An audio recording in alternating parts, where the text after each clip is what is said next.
looking. He's going to heave one deep down the field. It's going to be to the goal line. It's going to be gone. It's a touchdown. And the Gators have won.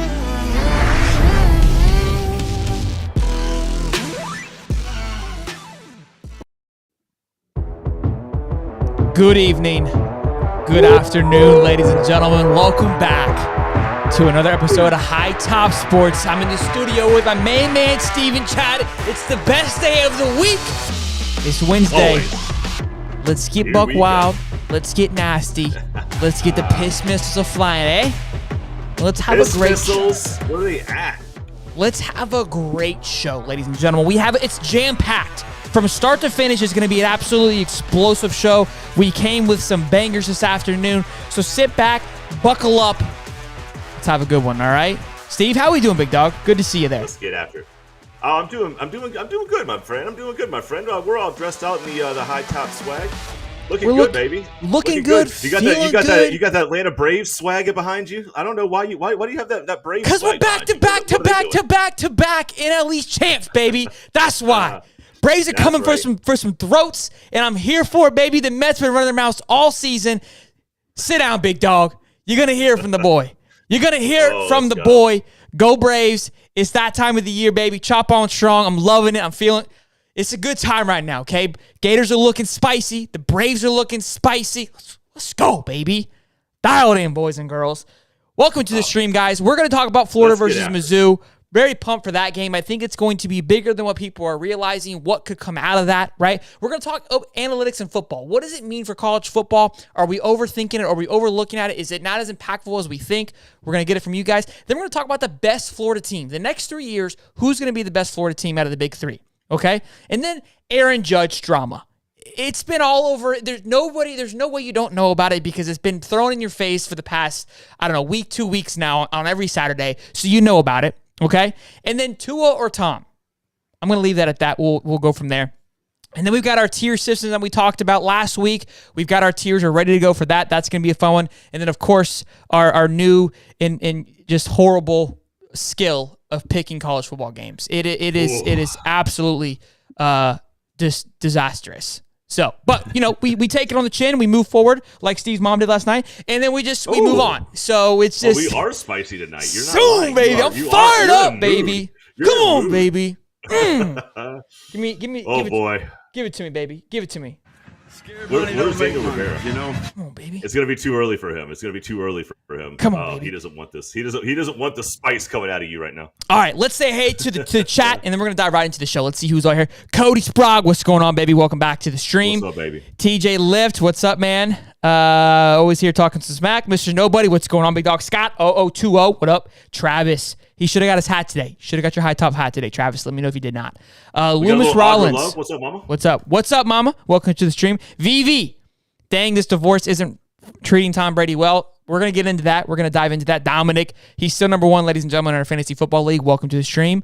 Muddy Waters. If you're not in the Discord, you may not know that Dominic is number one. If you're in the Discord, you cannot possibly forget that Dominic is number one. Cody Phillips, what's up? Chris Sorley, Piss Missiles, eh? What's up, big dog? Justin Williams, welcome to the stream. What else we got? Johnny, Bechet, James, what's going on, guys? Jordan Dark, what's going on? Baby. Danielle Hollis, Gabe, go Gators. Thunderclap Packs, Atlanta Braves, baby. Let's go. Love it.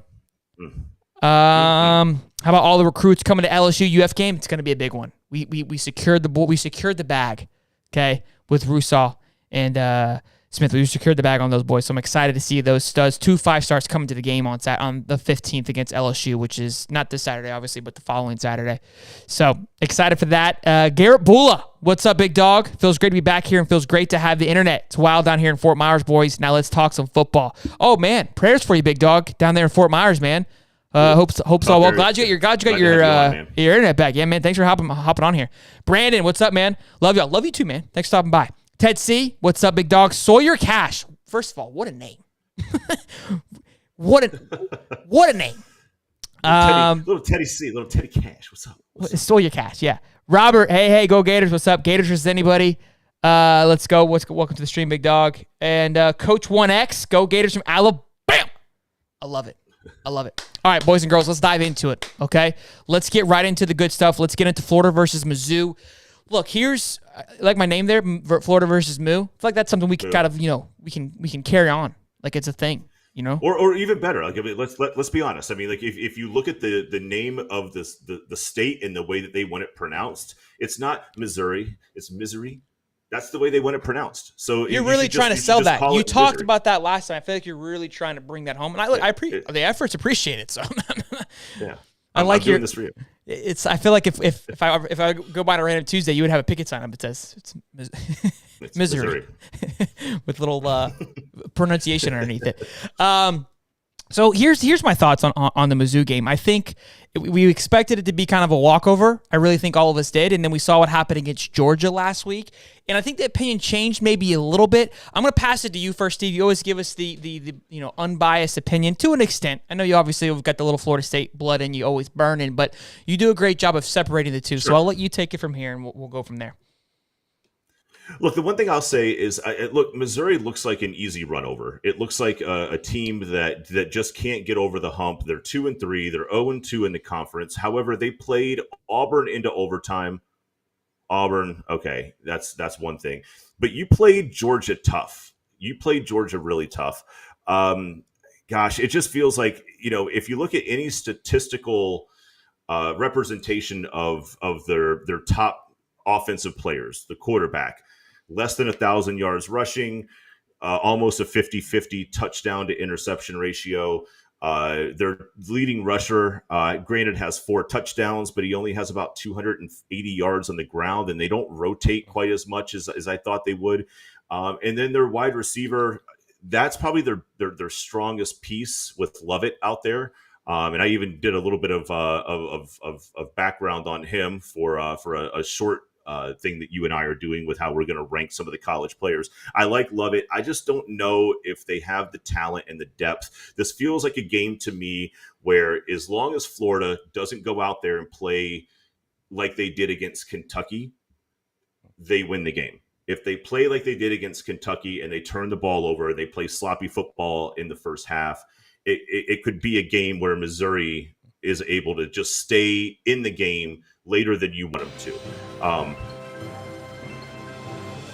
Let's go, baby. What's up, Loomis? Welcome to become a member, man. Welcome to the. Thank you for earning your wings there, big dog. We do need a duck race. You know what? We might do a duck race at the end of the show for our members. We'll see how it goes. Look, I like Florida. We'll talk a little bit more about it when we go through the pick'ems. But I just feel like Florida has more athleticism. As long as they don't play football in a position where they're going to put themselves in adverse positions, I think that they win this game, and I think they can win this game and cover the spread, which we'll talk about here in a little bit. So I think Florida obviously is coming off of a healthy win. And what I mean by that is obviously you expect to beat Eastern Washington University, but everything looks sound. The defense, again, where there had some question marks, which we spoke about, but again, the future looked bright. But the offense looks sound. It looked like it was finding its groove, which we have not found yet. Anthony looks like he's having fun again. They had some scouts at practice just the other day. They commented on how well things are being ran, how things are looking. So I think Anthony, again, is starting to find his comfort zone. The O-line's always been there. The running back room's always been there. The play calling seems to be getting better, not only progressively and just a little bit more of a diverse play calling, but more suitable to Anthony and making him be more flexible and allowing for his ability to show more. It's adjusted. If you go watch the Gator Breakdown film, great YouTube channel, by the way, you will see that it has improved week over week, which again speaks volume to who Coach Billy is and who the team is, adjusting to who the guys are around them. He has a game plan, but he was able to adjust, which is good to see. So that's number one.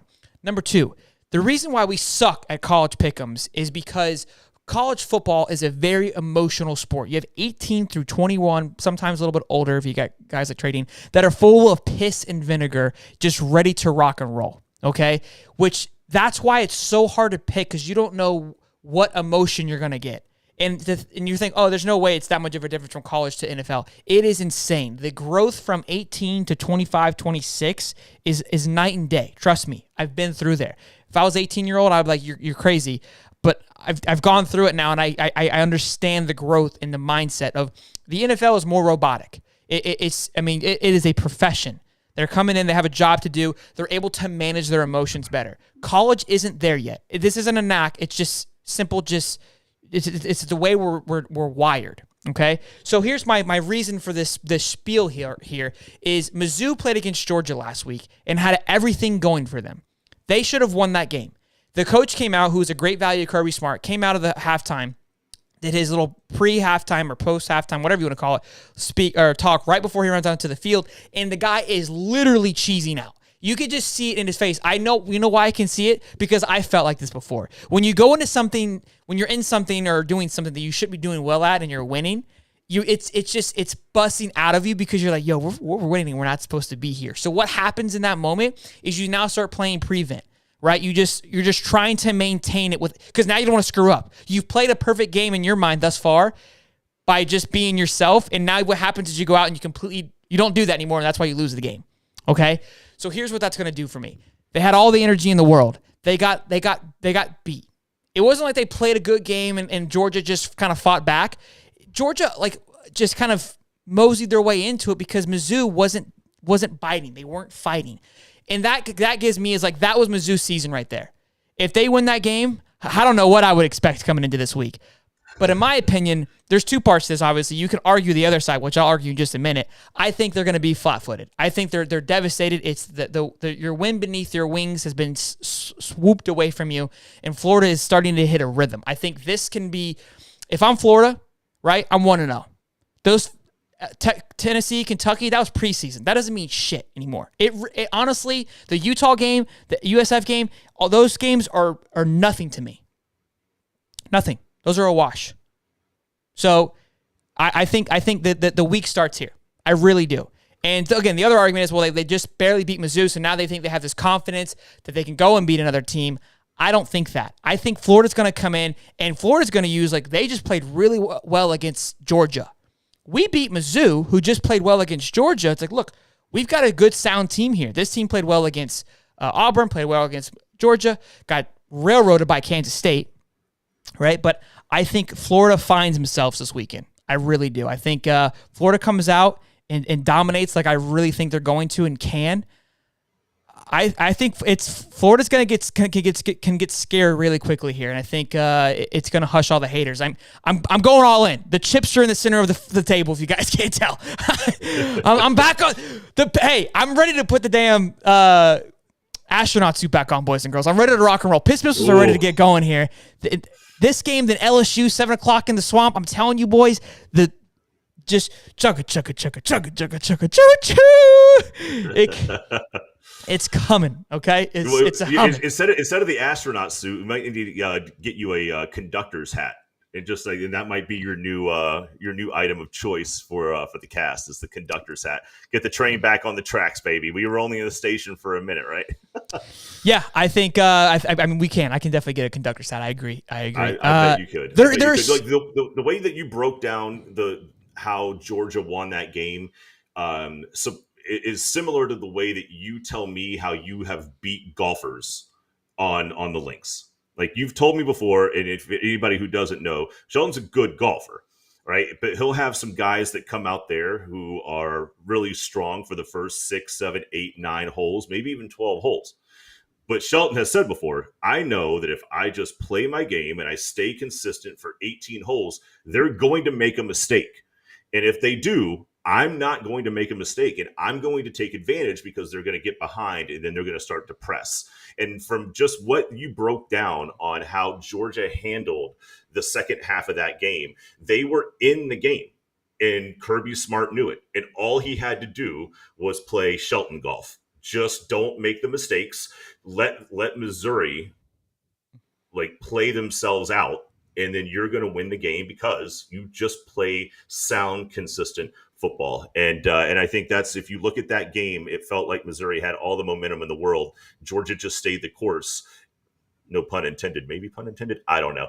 But they came out with the win. They came out with the win, and they played Shelton football, Shelton golf football. I didn't even think of that. I'm jealous that you thought of that over me. That's actually really well said. That's exactly what it is. They stuck to their game, and they knew that Mizzou had not been there before. They knew they wouldn't be able to handle the pressure because Georgia has fell flat. I have been in this exact same shoe.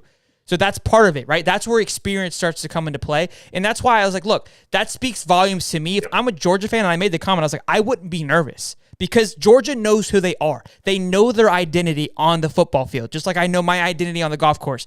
I know that I'm not the greatest, but I know how to win. And sometimes it's about knowing how to win to win championships. So sure. I think Mizzou, again, they were playing out of their mind on Saturday. I don't think they wind that up back to back. Florida, to me, it is, and this is not a homer pick. They're the better football team. I still believe we're a better football team than Kentucky. I genuinely do. I'm not. This is not me being bitter about it by any stretch. Tennessee beat us. I'm not saying we're better than Tennessee. I think we did phenomenal against Tennessee. Tennessee is the better football team. Could it change by the end of the year? Sure, but Kentucky is not the better football team. They proved it again this past weekend against Ole Miss. They are not. And I will stick to my guns until the end of the season. And I could look like an idiot, but I'm staying strong. Staying strong. Yeah, going back to the way that I predict this game is if Florida plays the way that they did against even Tennessee, if they play the way that they did against Utah, the game is over, right? But if they play the way that they did against Kentucky and they continually give Missouri opportunities to stay in the game, then you start to wonder towards the end of the third quarter, do we make another mistake? Do we leave ourselves vulnerable to having to scramble to get back ahead? I don't think it'll be that way, but it really depends on how the ebb and flow of the game goes. And that's every game, right? And so if Florida plays sound football, Florida wins the game. They cover the spread without a doubt. If they play inconsistent and they come out flat-footed, then it's going to be a little bit of a crapshoot. Florida doesn't have to do anything special, I think is what you're trying to say. I feel like with Kentucky and Tennessee, we've talked about it. They had to come out, set the tone, and make some big plays for them to win the football game. I said that from the beginning. I don't feel the same way about this one. Mr. Nobody says a good point here. He says, if they run the option and misdirection, Mizzou will be a problem. Here's my thing on the defense. It goes back to the piss and vinegar comment about confidence. The defense needs to find their confidence. All they need is a swagger. They need a layup. They need a lay down. They need to me, the play calling is in question, and they need some better play calling to just control it, to give these guys the confidence that they can make a stop. Right now, it's not there, and I don't blame the individuals. I'm blaming the play calling on, hey, put these guys in a position to make a play, okay, and to shut these guys down. If that happens, the defense has proven that it can do a great job. It did it against Utah, and it did it against Kentucky. So I feel like they can do the job. Tennessee, they'll look flat, but they can do it. They've proven they can do it. They've lost the confidence. All they need to do is find the offense has found it now, and the offense seems to be ticking, which that's what makes me happy with the Tennessee game. That they really found a rhythm and a zone, and then the Eastern Washington. Now you're finding the freedom and the ability just to fling it, and those two things are deathly. The defense, unfortunately, has not found that yet, even at the Eastern Washington game, and that concerned me a little bit. Let me ask you this. Do you feel like the defense is still playing tight because they're worried about the offense being inconsistent? I mean, defenses play to the offensive strengths, right? So if the offense is fluid, the offense is out there feeling confident, they're not turning the ball over, you're not putting your defense in bad positions, your defense starts to play a little bit loose as well. Does it feel like maybe your offense has been tight? They've played tight. They've been a little bit inconsistent. Like they turn the ball over when they really needed to play conservative football, and the defense feels like they're playing the same way. A lot of times those two halves of the football field, even though they're not on the field at the same times, will emulate each other. They don't want to take risks. They don't want to blitz. They don't want to go after a guy that they feel that they should go after. They don't want to break a coverage and go after where they think the ball is going to go because they don't want to give up a big play. It just sometimes those two segments, even though they don't see the field at the same time, can feed on one another back and forth. That's just my personal opinion. I think maybe the defense is better than what they've played because they've been a little bit conservative in their style. I agree to a certain extent. The only part I don't agree with, because Eastern Washington, there was no problem. That wasn't a factor, and they still were kind of getting ran over on. So I think it's just play calling, guys not being in the right place, and at that point, it's just kind of exhausting. So we'll see. I'm excited for the game. I think it's going to be a fun game. I think the energy is back. I think the energy in college football has been around all year, but Florida football's kind of been up and down. But with Georgia almost losing, Kentucky going down, it brings back a little glimmer of hope. there is a chance that Florida can make the SEC championship. Hear me out, all right? If you're not thinking that, if you're not ever wondering how you can get there, tell me somebody who doesn't care about losing, and I'll show you a loser. That's a Josh Allen quote. You're welcome. There's a chance. I think Kentucky has to lose two more times, and they play Tennessee, they play Georgia. Check. Tennessee has to lose twice. They play Georgia, and I want to say they play A&M. Alabama? And Bama? They do play Bama? I believe so. I think that's the 3rd October. It's the 3rd Saturday in October. Okay, so there's the name of the game. There's the check there.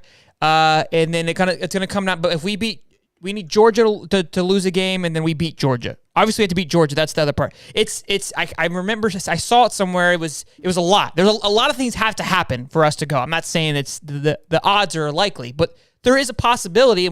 Again, my comment on Kentucky, me not thinking they're that great. I think they're going to drop more. I think the Ole Miss game really kind of put a damper into their sails. But I think Kentucky is going to be a little upset, a little hurt for sure. LSU plays Tennessee. Oh, LSU can lose to Tennessee. We need LSU to beat Tennessee. That would be huge. So everyone wear your LSU hat this weekend. That's going to be massive for Tennessee to take that out, because now we've got those two teams that beat us. They're both going to have one loss. They both have to play each other. There's your second loss to either one of them, and then they both play Georgia. So we need LSU to get a dub this weekend. That's kind of where we're at. And LSU came out flat. Everybody kind of wrote them off after the FSU game. Everybody kind of wrote them off. Ooh, what do we got?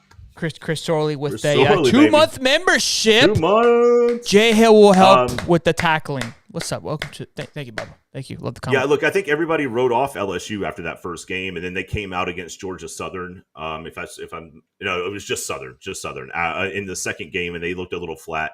But look, LSU has played good football. They have played a lot better football than what they looked like in the first half of the FSU game. They're playing football like they looked in the second half of the FSU game. Yeah. I know the Southern game wasn't anything to be excited about, but I don't think they were excited about the game, So, look, LSU is back in the top 25. They're sitting at 25. They're one of those sneaky teams where if you think that LSU was gone just after that first week performance, wild. That's what I love about college football where it is now, because losing that first game it doesn't mean anything. And that's what I'm saying. Look, Florida fans, thankfully we lost early. There's still a chance we can come roaring back and be, look, a playoff team, no. But at least we can be competitive again and have some hope for the future. And I think that's where we're at. Real quick, what did I read here? They're talking about the special teams being garbage. It has been a very disappointment, especially us having the game changer name for the special teams. That's the title. It's the game changer coordinator or whatever. Coordinator, yeah. It's game changing in a negative way right now. It looks very unorganized. To be fair, it looks like they're kind of tackling sections off, like checkpoints off each week. Right? The offense struggled. They worked on that. Now it's starting to get in a rhythm. Okay, now let's go focus on defense. The defense is going to get going. I think it's just like we're trying to get their feet underneath them while the season's going. I'm telling you, that gauntlet of 4 games was brutal for the boys. And thankfully we were able to get a good game, against Eastern Washington. We're right back into it. And I thought Mizzou was going to be more of a laydown, but it appears it's not going to be that way. So here we are on that. Let's see. Before we move on, we're going to move into the analytics. Am I the only kid here? Maybe, Sawyer. How old are you, Sawyer? Maybe, possibly. Well, I thought this thing had child locks on it. We get a little saucy from time to time. No, we're good. We're good. All right, let's dive into analytics. So this is where Billy talked about this after the Tennessee game, going for it when they were down by 11, going for it twice for 2. When they scored back-to-back, if they didn't and he kicked 2 field goals, we would have been down by 3 when we recovered that onside kick. He had this whole spiel of, well, if we go into overtime, the home team has a 62% chance of winning, all this jazz, right? And so back to my emotions comment with college football, is analytics in college football more, the question is it more helpful or is it more hurtful in college football? I think it's great in the NFL. Does that vary to college football, or am I reaching here? What's your takes, Steve? I I don't think it's a reach.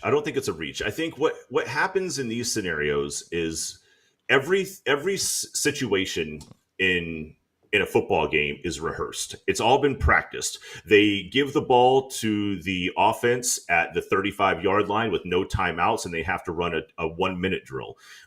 They practice going forward on fourth down on a 1 hash mark. They practice going forward on another hash mark. They practice a 4-minute drill. A 4-minute drill is when you have the ball and you're trying to kill the clock, but you don't want to give the ball back to the other team with any time to work with. How do you kill 4 minutes, right? Every situation that you see in college football, in professional football, even in high school football to a certain degree at this point, depending on what level you're watching, has been practiced. It's been rehearsed. I don't believe that the analytics really matter because that's the coach's decision based on what he sees and what he follows and what he believes based on the situation. When it comes to the players are just going to execute the plays based on what they've practiced over and over and over again. So hold on, there's not as much emotion there. So before I want to answer this, but I don't want to get too far. So your answer then is you don't believe analytics are hurting college football. You're supporting the argument of analytics. What you're saying is supporting the analytical argument, correct? Yes. Okay. You can continue. I just wanted to make sure because you didn't. You said it without saying it. Okay. Sure. Yeah. No. I believe that analytics are a coach function. It's not a player function. I don't think it hurts the emotion at all. These guys go into plays that they've practiced a million times in certain situations. I think, and that's why the analytical argument is there. Correct. Right. Okay. It's a bit, but they're just running the play that they've practiced a million times. I don't think there's as much emotion that comes into it as we get from watching it on the outside looking in. Okay. Perfect. I disagree, and here's why. I know. I figured. And this is what I was going back to saying the NFL is robotic in the sense of, yes, those guys run a play and it's if A, then B. And I relate this to putting too, right? If you line up your putt, you hit your stroke. You don't overthink it. You don't try to do anything cute. You just hit it. If it falls, great. If it doesn't, you misread it. It is what it is, but you have to trust your putt. The NFL does that. I don't believe the same correlates to college football because when you give the ball to somebody like Anthony Richardson or you give the ball to Trevor Eaton, I watched it too many times against Eastern Washington. We went for it on fourth down and we didn't get it. The reason being is because emotion got involved. And here's what I mean. They tossed it over to Trevor, and instead of going north and south, the what you would do in practice, because you don't care to make a play in practice, you just care to keep moving the chains, which is that analytical thinking. He planted his foot and tried to make a move to make a big play to break out, right? And gets tackled. That's where the emotional part comes into play, where once you're in the NFL, that idea of that I have to make it or prove myself isn't as important as it is in college football, where somebody like a Trevor who's trying to make a name of himself, and even though he's doing a great job, he's still there. Anthony Richardson, Jalen Kitna took too long to throw on one of the passes because he wanted to make a big play. He wanted to show out like, I can do this too, instead of just following the rules. So that's why I think there is a point in where college football where, yes, they're helping to an extent, but I think there is a case of point of where you had, as a coach, you should take a step back and look and say, we've been getting slammed all night. The offensive confidence is not there. The O-line's doing their job, but the running back and the quarterback don't believe in their O-line or vice versa. And so they're going to try to do something outside of what the numbers show, which then eliminates the analytical part, right? The analytical part tells me that you run north and south no matter what happens. Whether you see somebody or don't see somebody, that is the play is that. But you as a kid are going to think, I can do this because you're an 18 full of piss and vinegar. I'm talented. And look, if you get it, you're the man.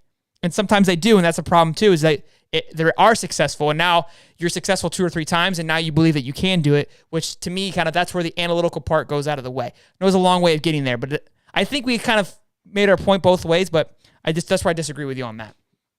No, I get it. But look, if you're the coach, the way that you coach is we have run this play before in this scenario in practice 15 times. All 15 times when there was nothing on the line, you did your job. Everybody did their job. Nobody had to be different. Just do your job. And all you have to do is get the first down by the nose of the football. You don't have to put your foot down and make a big play. Just everyone do their job. You're teaching kids who have a ton of emotion to be robotic and systematic. And I think to your point, they're not there yet. Yeah. But if they follow the coaching the right way, especially after they've been practicing this the same way all week or all season, just do it the way we've been practicing. Stop trying to make things on the fly. Do it the way we practice. You only need the first down by a nose. So it can go both ways. You're right. Everybody wants to make that big play. And in the NFL, I think they stop thinking about that because they already have their money. They already have the bag. But the college players are always looking for that one big break where they could just find the seam and just off they go untouched. I see where you're coming from.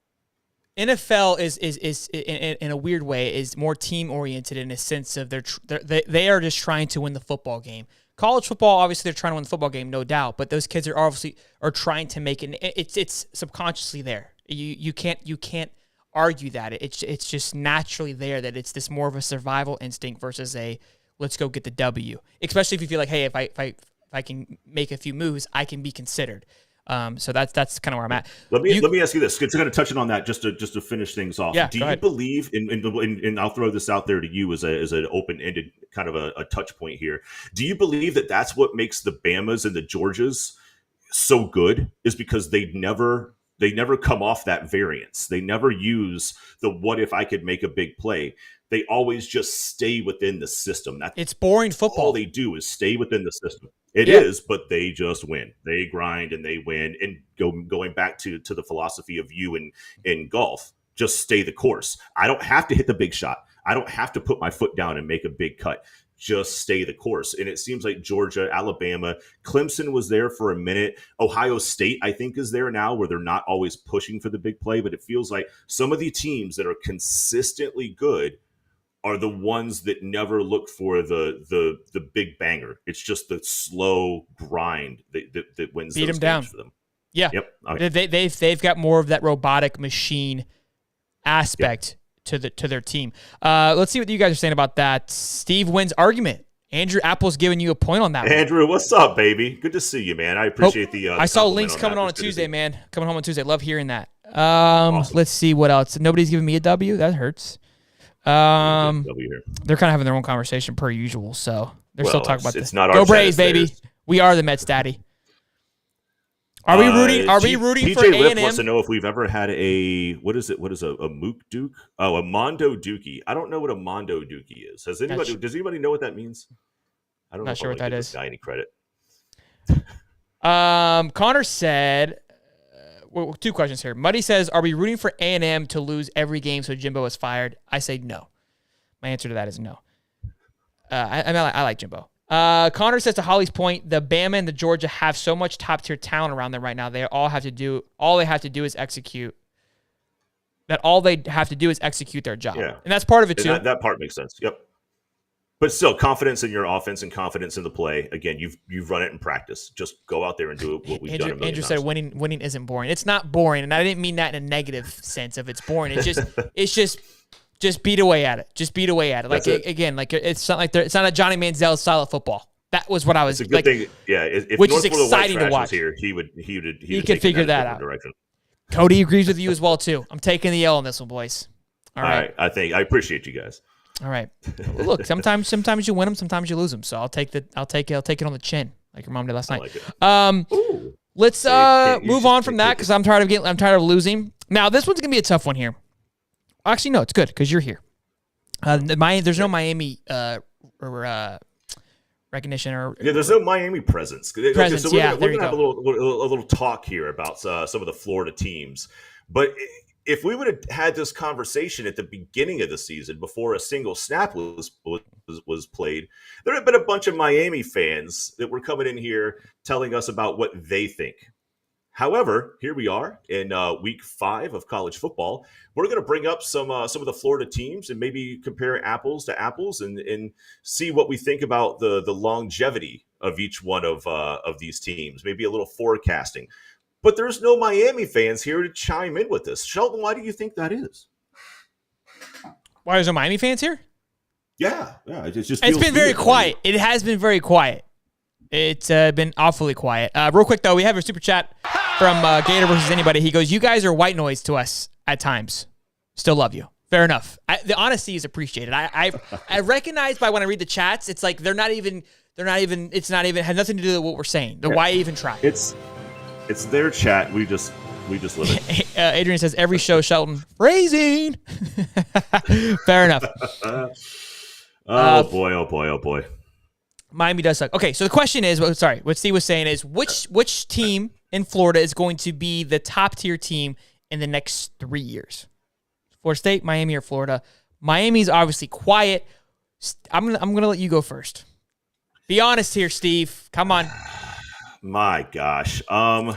Break it down, like recruiting, coaching. I think schedule. Yep. I like what Billy's doing with the organizational stuff. I like where he's at with his quarterback room and Kitna balled out. So I think there's certainly some stability there at the quarterback position, the running back position. He looks good on the recruiting trail. I'm going to say that in 3 years, if I have to forecast things, Florida will be the better team in the state. With FSU second, Miami, with all the money in recruiting, will still be firing their coach and looking for a new one to try to find a way to actually coach a game on the football field. And I think we talked about that enough in the offseason. You could do everything you want with bringing talent in. What are you going to do when the ball gets kicked off? And we've seen how that's worked out for Cristobal. But I think Florida will be the number one team. FSU won't be too far behind. And I think Miami will still be looking for a new coach and, again, struggling to be relevant. So Florida. So how big is the gap between the three teams? Florida State, I think it will be smaller than people think. I think with the way that Florida's been recruiting at the quarterback position, I'll give Florida the edge by if we had to rank them in the top 25 and flash forward 3 years. There we go. I say Florida is, inside the top 10 and FSU is inside the top 15. And I don't know if Miami is inside the top 25. Okay. Interesting, Steve. I think it's a reasonable. I think that's the biggest thing is because you were able to see the talent. I think Florida State right now lacks the future talent, or it's more unknown at the moment. Yep. Recruiting hasn't been as promising for Florida State as it's been for Miami and Florida. And so I think Florida's winning the recruiting trail, in my opinion. I know Miami is in the lead at the moment, but I think Florida has some steam that's coming, which is going to put them ahead of Miami. I think coaching-wise, I think Norvell's done a great job coaching, so I'm going to give the edge to him. I think Billy could be the better coach. I just don't know if we have enough data on him yet to say if he's better or not, but I think he's going to be. Cristobal hasn't proven to be a great coach. But recruiter he could look, with a huge checkbook. But sometimes being a great coach is, he could, sometimes that's what matters. If you put the right people around you, that's part about being a good coach, right? So, to be honest with you, Florida's going to be up top. I think it's going to be close for all three. I think they're all going to be in the top 25. From the projection, I think Miami should be over Florida State. I think Miami's going to Miami though. And that's why I think Florida State will kind of squeak it out, just because Florida State just does a better job of winning football games, and Miami hasn't proven that yet. You're already losing with the Heisman quarterback to Middle Tennessee, and that's where my concern comes in. How much time they're going to give Cristobal to get the right people around him to win. I think they should be higher than Florida State, but I don't think they will. I think it'll be close. I think Florida will be a top 10, and I think the other two will be top, 15 and beyond, top 20-ish area. Okay. Yeah, I don't hate that. I think a lot of what we're both agreeing on here is that what Florida has in the coffers right now, what the bench strength right now for Florida is stronger than what FSU has. Yes, for sure. And look, if FSU can't get a quarterback, there's nobody guaranteeing that Jordan Travis comes back next year. I know that sounds crazy, but everybody assumes that the next logical step for anybody in college football is to go to the NFL. He's not an NFL guy. He already has his degree. He's not even a student anymore, but he just has eligibility to play. He doesn't go to class. So he's done. He's done with school. So to think that this kid's going to come back next year and potentially go through injuries and practice and all that, this kid could go and use the NIL money and the other things that he's doing on his business ventures outside of football, where everybody else is in class. He's not. He's actually doing things to set himself up for outside of football. So it's not a guarantee that even though Jordan Travis is a junior with a year of eligibility left, that he's the quarterback next year.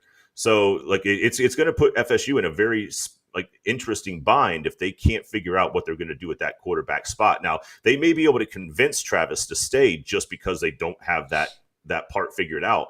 But again, I still look at what Florida. Yeah, I think so. But I think I look at Florida. I look at ETN. I look at the running back room. I look at the wide receiver room that's coming in. The wide receivers. Yeah, I mean, I looks more promising. Just feel like, yeah, there's just more there. And Miami, don't get me wrong, they got a great class, but I think some of that's going to start to fall apart if they can't start winning games. Feels like fluff right now. Middle Tennessee State. It is. Yeah, right. It feels like fake. It feels like fluff. Real quick, we have a Dominic. He used his 4-month as a member, as a pigskin. Says, I'm still number one. Who's taking me out? No one in our fantasy football league. And then Cody Sprague, also 4 months, says fake fans in stadium they rent from Aaron's.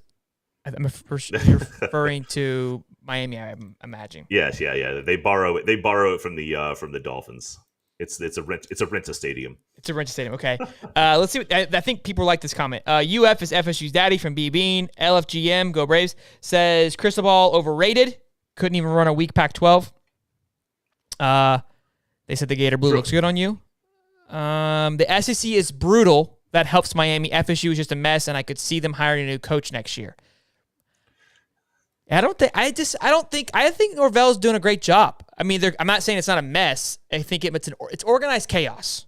But yes, I agree. That's the other part that I was kind of, I'm obviously being a little homerish here, but the scheduling is definitely going to be a factor for Miami and FSU where, look, I mean, FSU had a good start. And sometimes again, with the emotion, you get a good start, things could kind of piece together and you could have a good season. So same thing for Miami, where Florida's going to have a little bit more of a struggle with that, in my opinion. Well, sort of. I mean, let's talk about FSU's remaining schedule here, right? So we just had Wake Forest, right? And this is all on the Atlantic side of the conference. Like, who even cares about the Coastal? I mean, nobody's even bringing that up.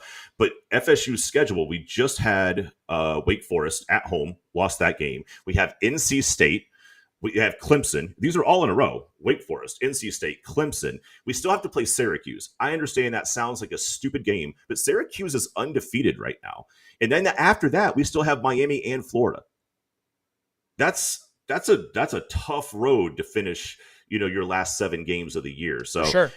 All of a sudden, what looked like a very promising start to the year could be it's all paper and it falls apart. And if it does, to some of the comments here, it may end up being doom for Norvell. But if he ends up winning, if he ends up winning 9 games, if he wins 9 games out of that, he's good. In 19 games, yeah, he's good. He's chilling. Yeah.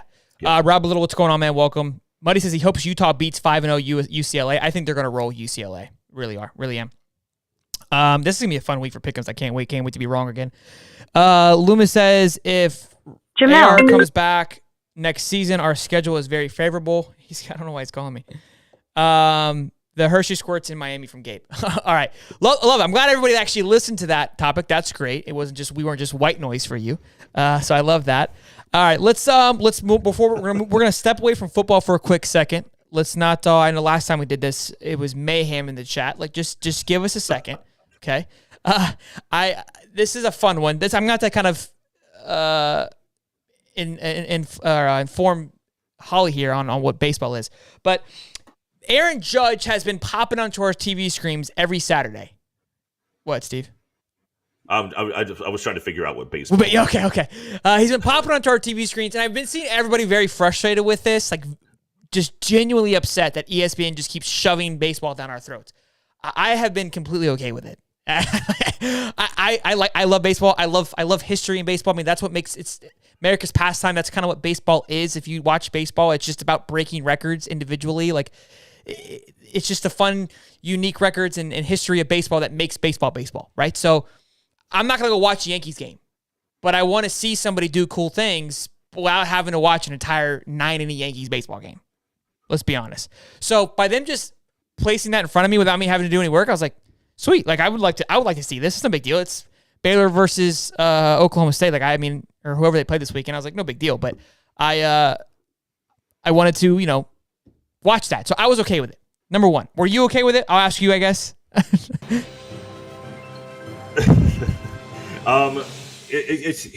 It didn't bother me all that much. I mean, during my own game, I really don't want to watch a compartmentalized version of my play. I could really care less about that thing. If I wanted to watch that thing, I'd go watch that thing. I hear you.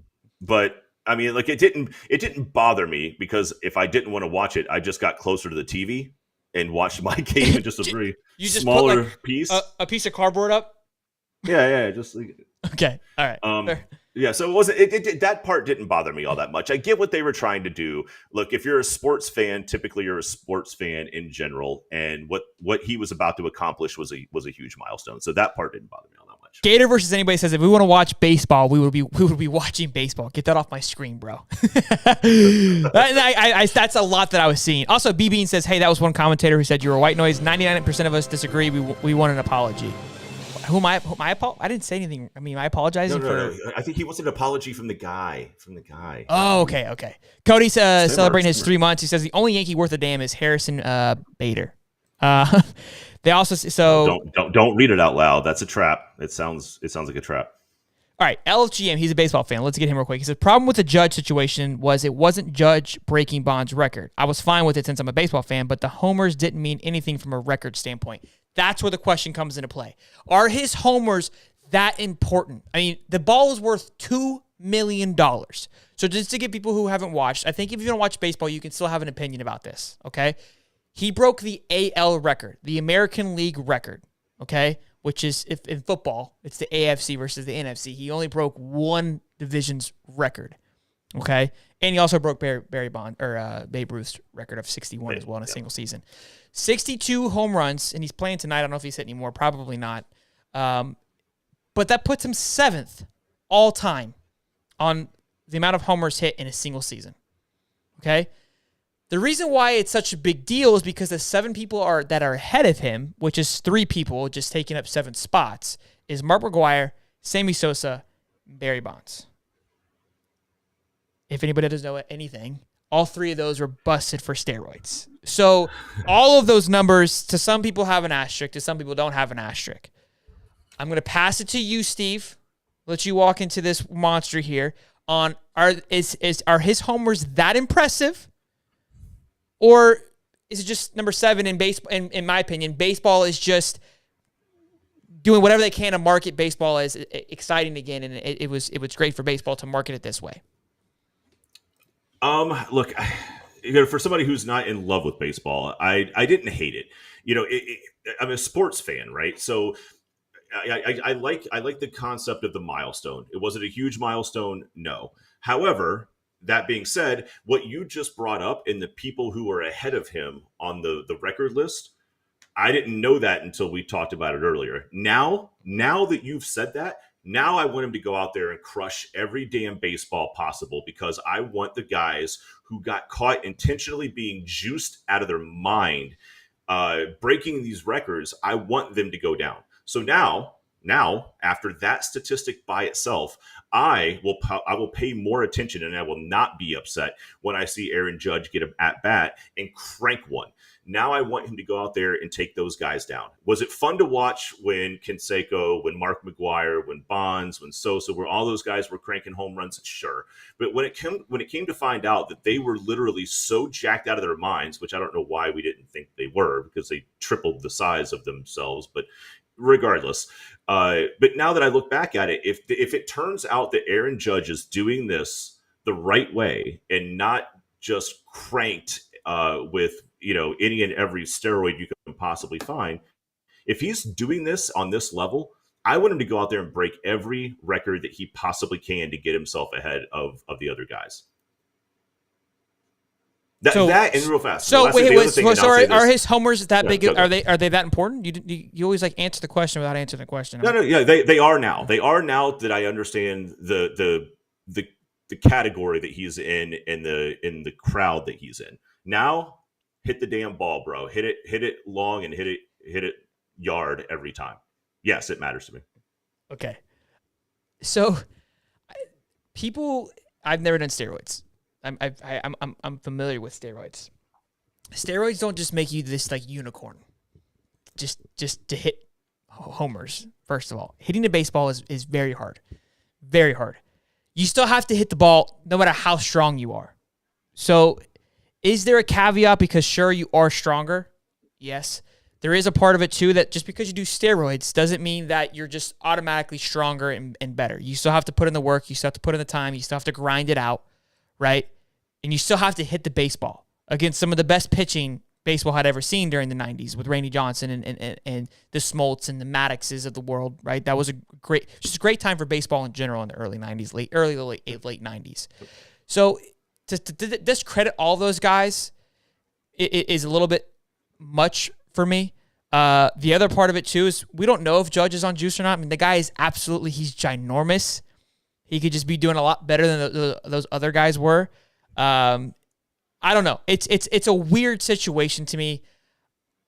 Steroids are looked at in a very interesting light because, again, it's not like, again, you just stick yourself and you just wake up and you're the Hulk. The effort still has to be put in.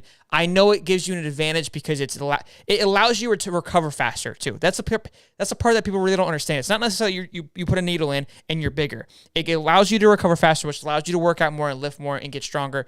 So when you recover faster, you can be better and bigger. So there's still a lot of work that goes behind it that is getting overlooked.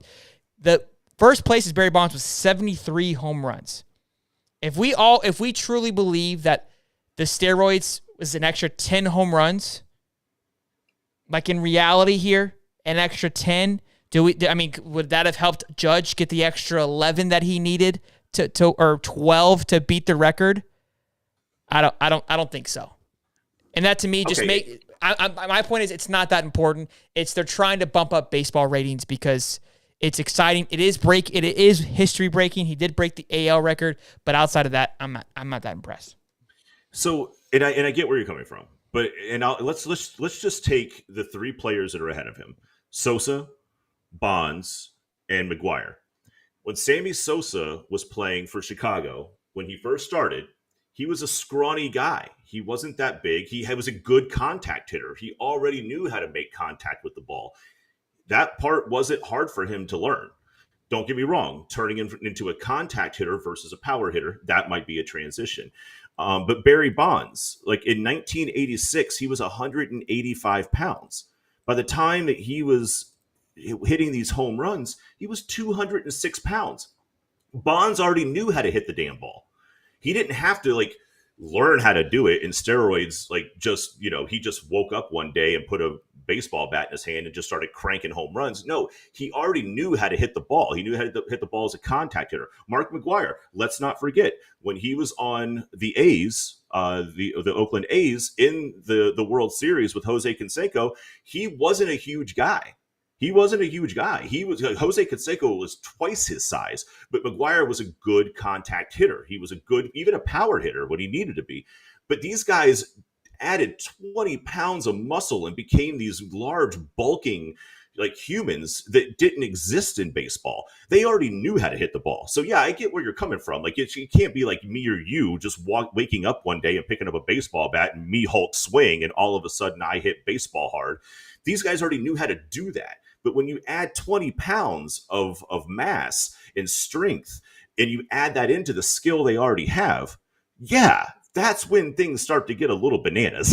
And I think that's where people start to think, well, it's a little bit of a flawed statistic because they knew how to hit the damn ball already. They were contact hitters. They were fast. Barry Bonds and Sammy Sosa could steal a base like nobody's business. They didn't dare do that by the time they were cranking out these home runs. They could barely get to first base.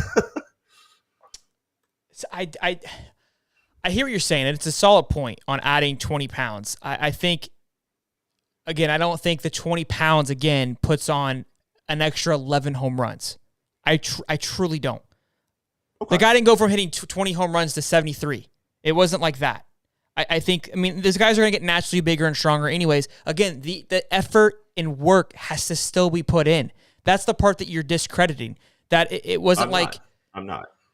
The other part of it too, nowadays the technology and the recovery factor that guys have probably is the same advantage as those guys did when they were doing steroids. Look at the size of Stanton. How do you get that big? The guy is ginormous. He's 6'4", 6'5", 6'6". The guy is massive. Those guys weren't like that. They were their normal size compared to what Judge and Stanton are. Look, I still don't think it's that big of a deal. Give me 73, then I'll be impressed. Look, the one thing I'll give you is in the scenario of Roger Maris hitting 62, and I think the record for a single season is 73.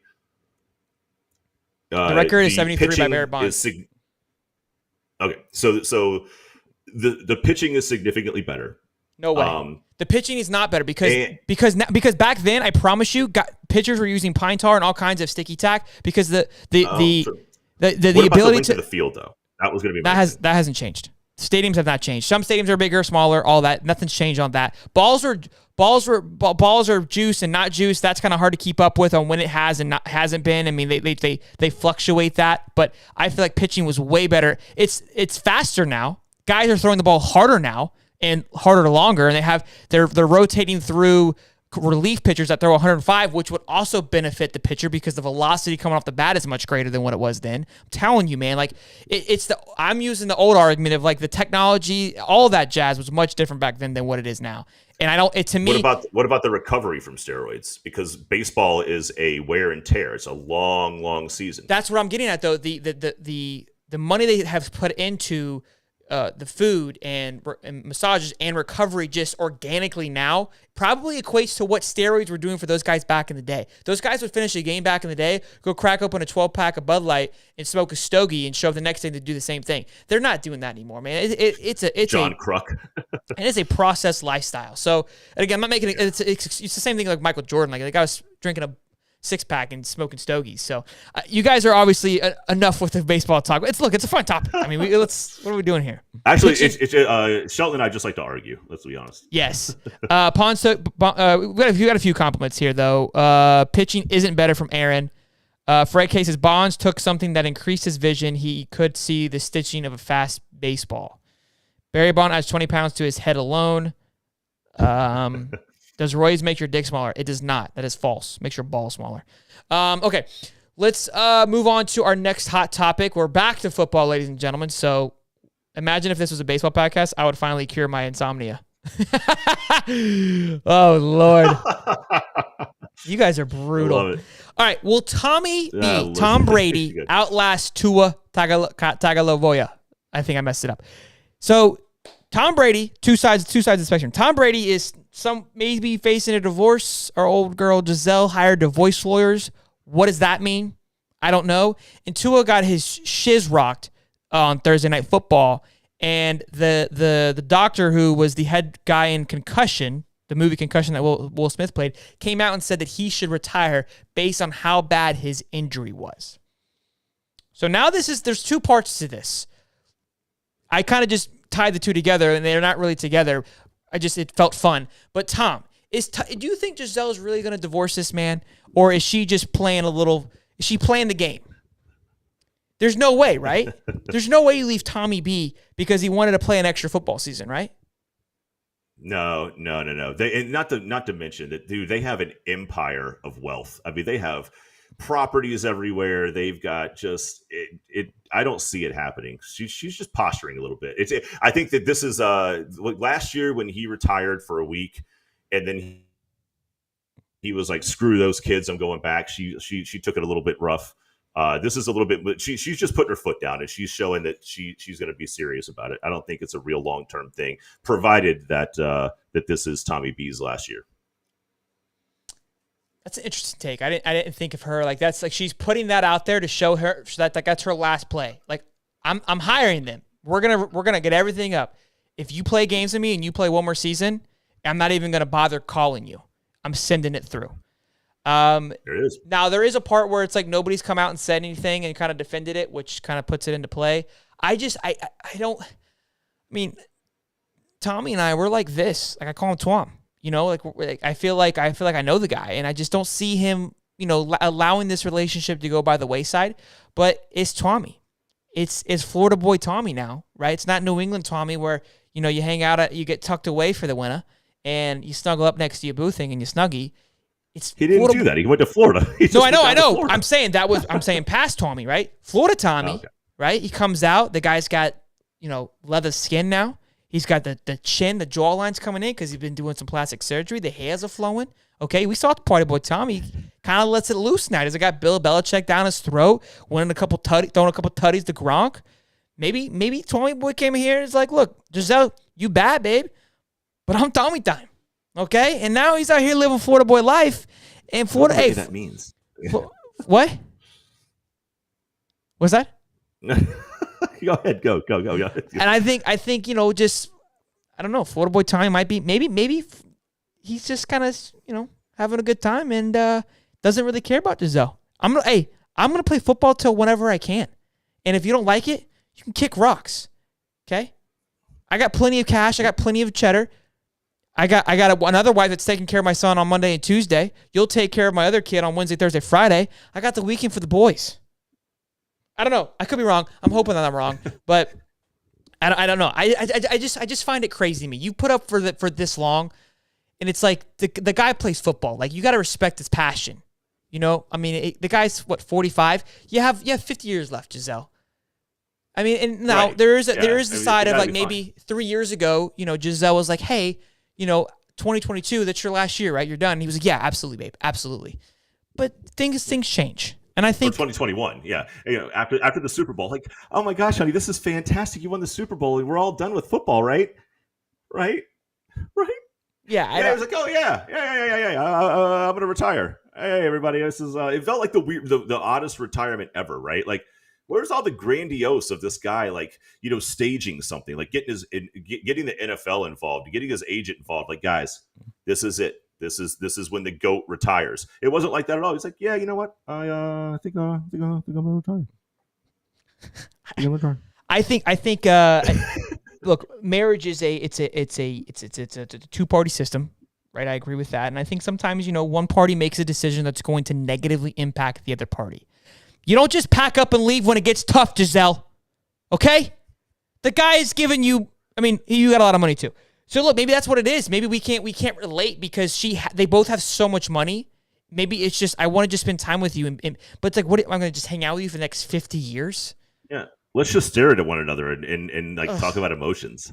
Ugh, it's just ruthless, my guy. Now, what's crazy is that if they get divorced, like, she may legitimately have to pay him alimony. I just want everybody to understand. And maybe that's why Tommy sees it. He sees it too. He sees an extra. Where are you gonna go?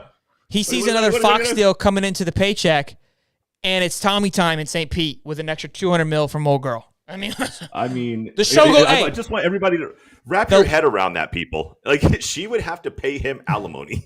The other time that so much more. The other time that Tom got a divorce, the last time Tom got a divorce, which was a long time ago, Tom went 18-1. I'm not saying to go put your bets down on Tom, but I'm saying to go put your bets down on Tom.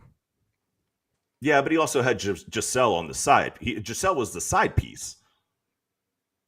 Is that what you're thinking? Well, I mean, no, that's exactly what happened. He left he was dating Giselle when Bridget Moynihan had his kid.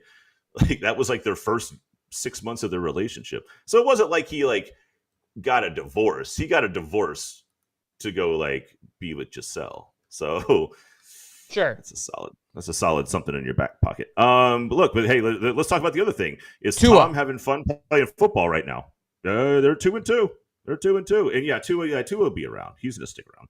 I think Tua's playing football longer than Tom is at this point. Tom's got to step away from the game at some point. So the reason I brought the Tua situation into play wasn't lasting out Tom. I think he will, but for that guy to come out after we know what that guy stands for and his belief in the concussion system and why the game has changed to what it is. They have the doctors on the sideline now, which Miami fired. They wear the little cushiony helmets now. during spring training, right? They do all these things to help prevent the concussions because all these players have come out with, just the issues after the fact. And there was one part, and again, I'm probably going to get burned from this, but the one side that keeps getting overlooked is the player's decision, the player's call on to continue to keep playing. So everybody was mad at the doctor and everybody else for allowing Tua to play on Thursday Night Football. But Tua has a decision too. And you're like, well, he's a football player. Of course he wants to play. Okay, then but you made that decision. Like, am I crazy here? Am I missing something? Like it wasn't, if you're like, oh, he wasn't in the right mind. Well, everyone who talked to him said he was in the right mind. You can't always make that call, right? Because if they hold him back and say, hey, what if the doctor goes to Tua tomorrow and go, you're not allowed to play anymore? Medically, I am supposed to tell you you can no longer play, and the NFL decides we're not going to allow you to play anymore because if you do, you could possibly kill yourself or this happen or XYZ happens. Guess what's going to happen? It's going to be an uproar. People are going to lose their mind, and they're going to roast the NFL. So there's no winning here for the NFL because everybody wants to make seem like the NFL is the bad guy, and all on board for that. But at what point does Tua make the decision of like, yeah, I probably shouldn't be putting myself into this situation. I had a big hit. If I get another one like these, I could lose my ability to walk or do anything. And if you go out there knowing that, cool. But if it happens again, they're going to roast the NFL for saying, why did you let the guy play in the first place? This guy, the concussion guy, came out and said you shouldn't play. At what point do we hold the players accountable for making these decisions? Is my question. Well, look, I mean, you don't hold the players accountable. The players are professionals. This is their livelihood. This is their career. This is how they make their money, right? So what is the player going to do? You know what? You're right. I've had a bad headache for 6 straight weeks. I'm going to give up my $14 million a year salary. Of course you're not going to do that. That's the whole point of the doctor, is to be the middle ground and to tell the player, dude, you can't keep doing this. The player's not going to give up the money. They're not going to do it. They know when they're going through the concussion protocol on the sidelines what they can and can't say. They know they can't say my head hurts. They know they can't say my neck hurts. They know they can't say certain things. And what do? Of course, they say what they need to say. It's my back. It's my back that hurts. Oh, okay. Well, get back out there, kid. The doctor needs to be a doctor. Like if it was you or I, Shelton, and we were going to a doctor and we got the snot rocked out of us 2 weeks in a row within 4 days of each other, they'd probably tell us we shouldn't go back out there. But you Steve, and I go to if a that job was the every case, day, so if we're that not- was we're the not doing case, that. if the doctor had to make the decision week in and week out, you know how many Qs you have in your fantasy football lineup today? Do you see all the Qs? You know what Q stands for? Questionable. Do you know how many questionables we would have and how many doubtfuls we would have if they held everyone to that standard? Because you can make the argument for the entire body. But guess what they do? They snap that boy with a shot, say, let's buckle up, boys, and let's ride. Because that's what it was. We're playing football. Your ankle is different than your brain.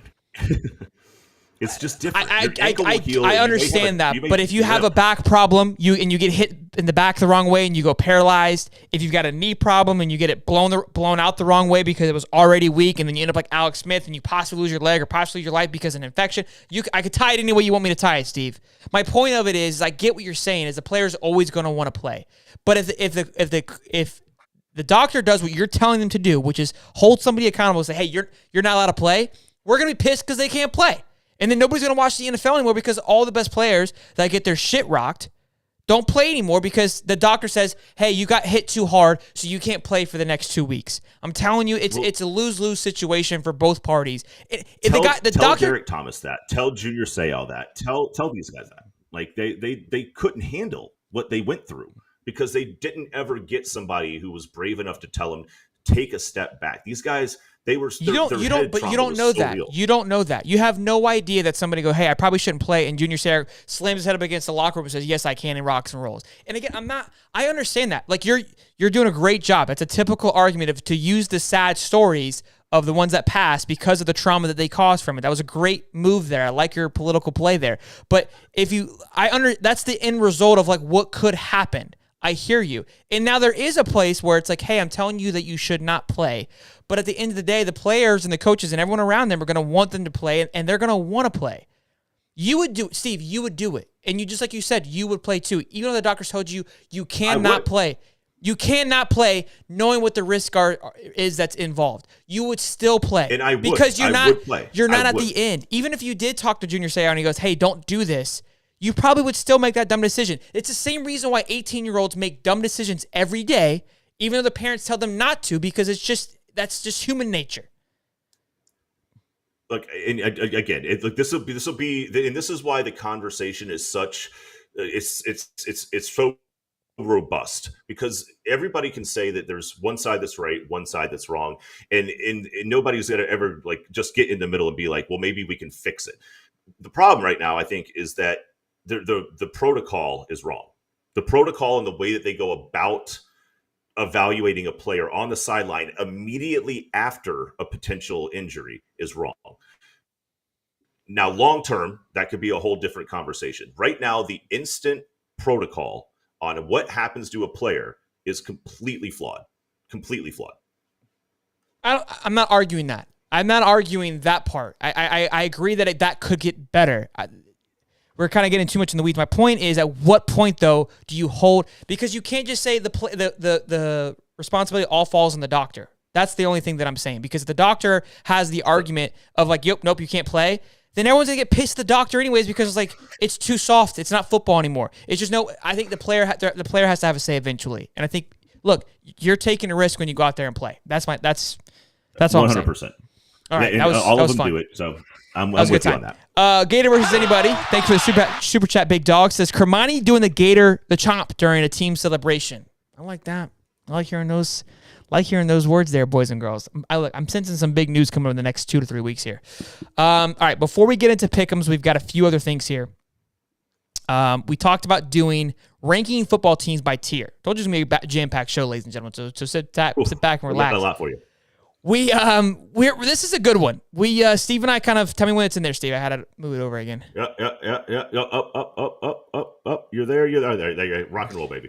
All right, so we have our tier rankings here, and we decided to get a little creative with it. Okay, so we've got the 2019 LSU. So anybody in this is basically just that squad, because that's arguably one of the greatest college football teams of all time. I'm not going to bicker with you about that. The next one, it's got that dog in them.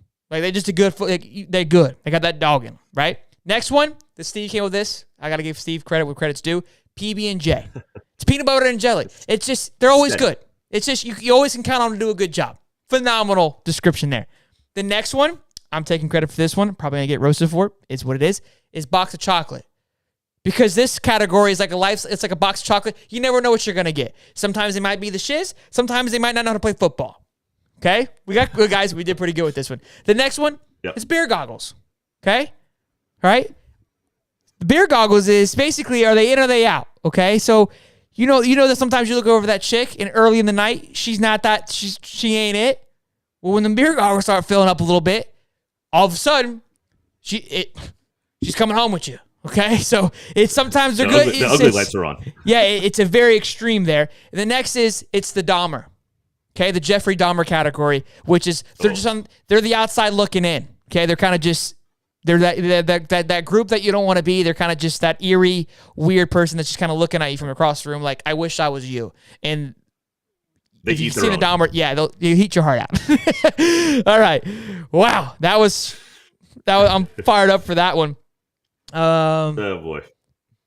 Okay, let's see here. All right, let's get into this puppy here. All right, so. Let's talk about LSU. LSU 2019, probably one of the best college football teams we've ever seen. What are we going to put up there? Yep, we got to.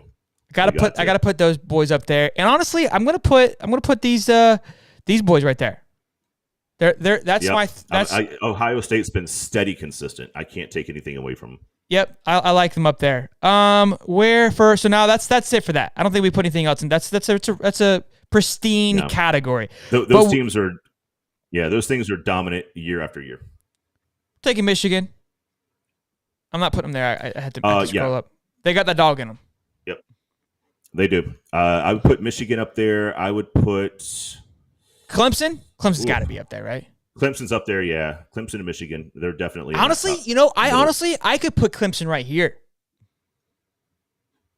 I'm going to put Clemson right there. What do you think? Because they just don't look the part right now. Yeah. I would still put them up there with Michigan, only because they've been consistently good. They don't look the part quite this year, but year after year after year, they have. I just don't feel like they had that dog in them this year. I don't feel like they're dogging them that this year. When I think let's see what we got. They haven't given you a reason not to. You're really pushing that home. Okay, it's because it's an ACC team and you want some hype there. I got you. Okay. Got that dog in them. Who else? Who are we missing here? There's no way that's it. That's only ones that are up there. I mean, who am I missing here? No, I mean, look, I'd put. Overall, year after year, I know Oklahoma. Not year after year. It's just this year. It's just this year. Just this year. Okay. That's why I was kind of with the Clemson. I'm PB and J because if I feel like we know what to expect with them right now. Right now, I would say got the dog in us. Oklahoma State. Let's see, gosh. Yeah, I mean they're spicy out there this year. They're spicy. Man.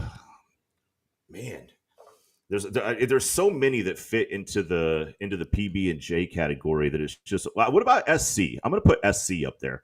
And the dog in them? SC, yeah. I like that pick only because they've been bad for so long. They're balling out there. I respect it. I like the pick. And then all of a sudden, right? Yep. I like the pick. Does Tennessee got that dog? They've got it right now. The Tennessee has that dog in them. As of now, you can't put them in PB and J like they're steady Eddie. They've been owning their games. They got that dog in them. Right they got a little bit of tough road. We'll see if they drop. Yeah, they might drop out of the dog section for sure. Okay, I think is that it right now? You think? To be honest with you, bro, Steve. To be honest with you, Wake Forest got that dog. I really look. This might be a hate pick. But I feel like even with the Clemson loss, and honestly, we could put Utah in that too. I'm gonna put Utah in that too. I might be whoring out this. I put Utah on PB and J. Yeah, I put Utah on PB and J only because of the Florida loss, and I don't dislike the Florida loss. Penn State's a no-brainer. A good loss. Penn State's a no-brainer. Yeah. PB and J right now. Yeah. They are just kind of rolling through their stuff. Who else can we put in? What do we think about? What do we think about Ole Miss? Ole Miss got that dog in him right now, bro. Where's Ole Miss? Right. Where's Ole Miss? I can't see him. That's part of it. I'm missing a few because I can't see him. Honestly, it might be better just to do it by team. And then just drop them in there. I can't even see Ole Miss. Let's do. Yeah, when I looked at that the other day, it was hard to find him. It's like literally just kind of like in the middle of the script of Ole Miss. I saw Mississippi State, but all right, let's do this. Let's do Arizona. Arizona, where are we putting them? Beer goggles? Oh yeah, they're way out. They're on the outside looking in. Rutgers. I feel like honestly, they trash. What are we, Dahmer? Okay. Auburn, I'm box chocolate all day. Never know what you're gonna get. Boston College, easily down there. Georgia Southern, Hawaii is beneath that. I feel like we should almost add a category for those guys. Louisville, beer goggles, easily. Yeah. Yep. You had the Lamar Jackson, and now you have whatever the hell you have now. So it's hey, Steve. Weird. They got that dog in them right Tennessee. now. They got that dog in them, baby. Where's Middle Tennessee State at? My gosh. Got that dog in them. What about LSU? Hold on. We're going down the list here. Yeah, honestly, some of these schools probably just leave off because we're going to just skip them. Yeah, I don't know. Air Force is Air Force. Yeah, I would say BYU. Box of chocolate, bro. Yeah, I don't know what you right now. You don't know what you're going to get. Yep. California. What are they? What are we thinking? Beer goggles. Yeah, don't even touch them. Yeah. Notre Dame. Ooh, that's a toughie right there. I think now after with Kelly leaving, that's put them in the beer goggles section for now. I'm not going to completely get rid of them just yet. UNC isn't UNC undefeated right now? I feel like UNC. I'm putting UNC because I still don't know what you're going to get. You still don't know what you're going to get. Yeah, that's fine. We got Daniel Hollis. They're saucy. Daniel Hollis is putting Air Force in box chocolates. I'll respect that. Throw me a bone there. All right, let's do the fun ones. Don't skip NC State. NC State's. You're right. FSU has them this week. I got them in PB and J. PB and J right now. Look, they look good against Clemson. I'm not going to lie. We can skip. Yeah, we can skip all these. What about Baylor? Baylor is PB and J. Kind of they're just doing their job, doing what we expected. Oklahoma, box of chocolate all day long. All day. I think right now they've been consistently good. I mean, you're talking about Oklahoma just lost to TC, just lost back-to-back games. I know, but they're going through a coaching. We're talking change. about today. Oof. We're talking about today. All right. We got Corey Burkhead saying UNC is PB and J. I mean, that's fair. That's fair. I can respect that. Maybe we got them a little too low because they have been consistent. You're right. That's my bad. That's a bad pick. Honestly, Florida, I'm going to go and do Florida while I'm thinking about it. Right now, they're box chocolate. You don't know what you're going to get. And that's not even a roast. That's just you don't know what you're going to get. LSU. I think you could put FSU in the same category. You just don't know. LSU right now. Hey, honestly, you could slide them up here to that dog, but I'm gonna leave them here at PB and J because they've been consistent. Leave them down at PB and J. Yep. Let's see. Who else is another good one? Okay, FSU, Kansas FSU State. Right there. What next to Kansas State? Dog. Kansas State's balling out there. I think people are forgetting how good Kansas State is. They've been quietly good. Where's TCU? Because they're going to go right up there as well too. Oh, there's Ole Miss. There she blows. Yeah, Kansas State's 20th in the country. They're 4-1. They've only got one loss. Ole Miss is up there. Okay. Let me see. Mississippi State, Pittsburgh. Where are we putting those boys? Look, Pitt started hot. They played well. I'd say I'd put Pitt in not beer goggles, just a skosh above that. Same with Mississippi State. They gotta stay more consistent. Texas A&M, beer goggles right now. Oof. Yeah, because you don't know what you're getting right now, right? Texas A&M could be a baller. Texas A&M could be a bomb. You just don't. Well, know. It's like again, the lights got to be turned off. Got to be a little bit buzzing to make sure to see if they're good. Kentucky's PB and J, all day. Where's TCU? TCU. Let's do TCU in Texas. Where's Kansas? Oh, Kansas. Kansas got that dog in them right now. Oh, they do. They're undefeated if I'm not mistaken. Yeah, we might have to put some more. They haven't given me that 2019 LSU vibe yet. That's. I'm not gonna do all these teams. I feel like we'll be here all day long. No, I don't do them all. Where is TCU? I want TCU on the list. Am I missing it? TCU is 17th right now. They are 4-0. I know, but where are they on the chart? Oh, I don't know. Oh, they are. Horned Frogs right here, baby. Got that dog in them. Got that dog in them. Attaboy TCU. If the Frogs got the dog in them. Who can we put in the Dahmer? Who else can we put down here? Who else can we put here in the Dahmer? Well, what about Wisconsin? They just fired their coach. Where do you want to put them? We got Oregon out there as well. I'm putting Miami down here in the Dahmer. Oh yeah. They would literally eat their own to get good. That's a school that would do anything to finally be relevant again.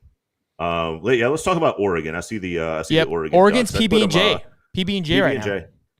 They got a hot win, hot loss. I still think they're better than the loss to Georgia, but we'll see how that whole thing plays out. South Carolina has found themselves down here in the hole. I thought they were better, but they found themselves down here in the hole. Sorry, guys. It is what it is. You can get yourself out. It's never over. Utah, or that's Houston. That's not good. What about Arkansas? Arkansas's PB and J. We forgot about them. Yeah, Arkansas's PB and J. You know they got 2 losses, but they're PB and J to me right now. Yeah, but they were 2 good losses. I don't know if you can really classify them as good losses, but Syracuse. Is it Syracuse undefeated? Undefeated. PB and J. Undefeated. We'll give them PB and J. Let's go on that. Yep. Oh, ASU. Yeah, we'll put ASU down here in the Dahmer. They suck. Oh yeah, they're horrible. I see Iowa floating around in there. See what they look like. I think that's all the fun ones. Yeah. Iowa 2-2. Like they lost to Iowa State. Like, UCLA. UCLA is undefeated too. I'm gonna put UCLA at PB and J. Yeah, box of chocolate. You think so? No, PB and J. I still don't know. Look, I know they're winning. They're winning games. I just don't know if I like the way they're. I don't know anything about. Who have they beaten so far? Let's take a peek. See. Razorbacks, PB and J. Country. They have beat Bowling Green, Alabama State, South Alabama, Colorado, box of chocolate, and they beat Washington. That box was the only game that box of chocolate. Won that was all right, I think they have that's Utah next week. Oh, so they beat Washington. They have Utah and Oregon coming up back to back. That's tough. That's a tough stretch.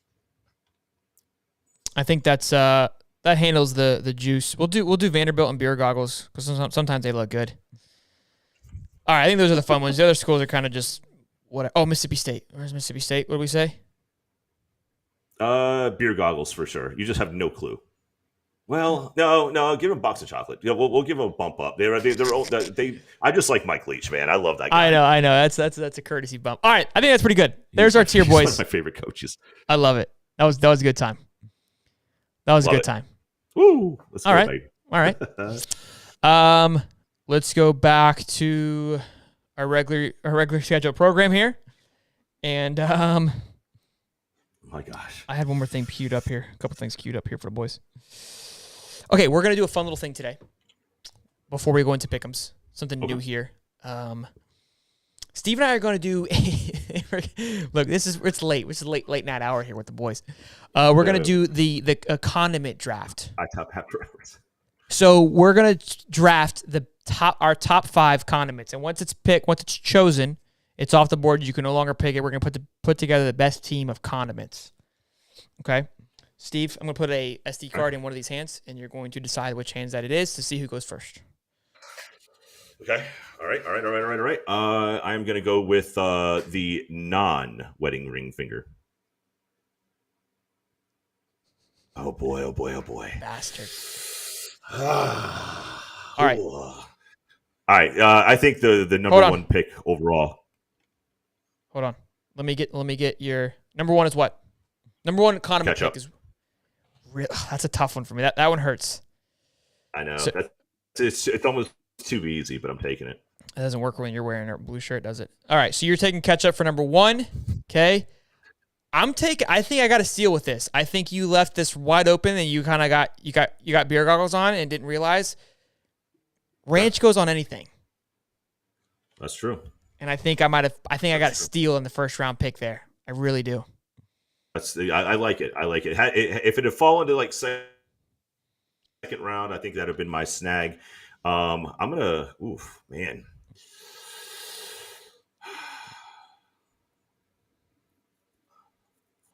I'm gonna go mayo. You can do mayo. You can spice that shit up. Really? We add a little sriracha to it. Let's go. Okay. Mayo. Wasn't prepared for mayo. Man. Man, I really kind of pulled all my cards on ranch, didn't I? You know what? I got it. It's barbecue sauce. 100%. Yeah. 100% it's BBQ. All right. 100% it's BBQ. Okay. All right. I like that. My gosh. I'm thinking something I can marinate with here, guys. I'm gonna go with soy sauce.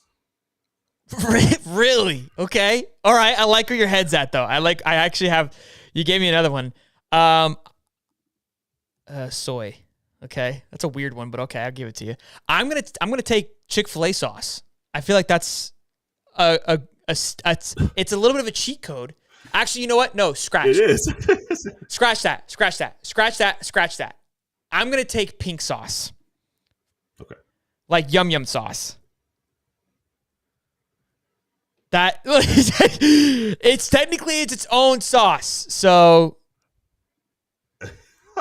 I'm taking it. I'm stealing it. Oh boy! All right. Well, I am going to take your pink sauce. Whatever. It sounds dirty, and I am going to up that with Korean barbecue from Costco. I feel like we're really anywhere. Korean barbecue sauces. I mean, it's what. Okay. All right, Korean barbecue for your number 4. And then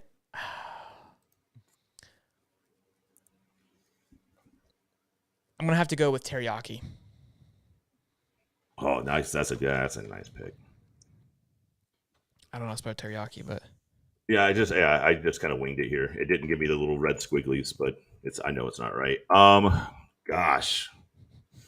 Last pick. Spicy mustard. Spicy mustard. Does that take mustard off? Nah, I don't know, man. Mustard's a tough one. There's Dijon. There's spicy. There's I don't know, Grey Poupon. I mean, there's just so many. Wasabi mustard. I mean, it's just there's so many mustards. Okay, I think you can still go with a mustard. It's a different type if you wanted to. We'll put it up for the family to pick which one wins. But if you wanted to go with the mustard, I wouldn't fight you on it. Too many variations. I don't know what else I want. I feel like people are saying mustard in the chat, but like is it a top 5 draft pick? I don't think that it is. For my fifth and final pick, what's a go-to for me? I mean, those are my 4 right there. I think. There's some amazing ideas. Oh my gosh! Honestly, look, there's some good ones in there. I'll throw you a couple of bones. Like, look, I mean, there's a buffalo. There's Grey Poupon, horseradish.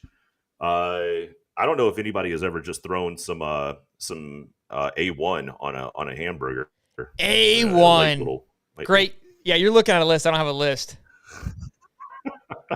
I'm just watching the chat. Like A1, like if you go to A1 is a solid one. A1 is a solid one. I'm taking A1 for my last one. Let us know down in the comments, who do you think won the draft? Who do you think put together the best I'm liking mine, Steve. I got to be honest. I think I crushed it. I think the ranch teriyaki. I mean, ranch beats ketchup. Barbecue beats mayo. Yum Yum beats soy. I'll give you the Korean and spicy. I got 3-2.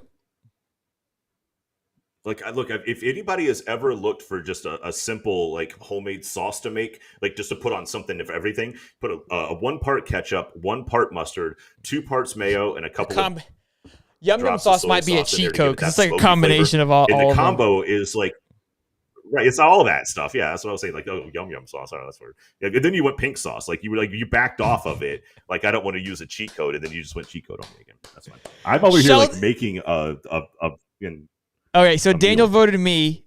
LFGM says Sheldon's list has no balls. Barbecue ketchup. That's fair. Those are very soft sauces. Oh, thank you. Barbecue has ketchup. Okay. I feel like all my sauces have a combination of what you picked. Like, you picked like the basics. You picked the bottom part of it, and I just spiced it up a little bit. Yeah, I'm building from the ground up here. You're whatever. Mr. Nobody says we gotta get a brother in there. Put some more spice into this. Not taking sauce advice from Holly.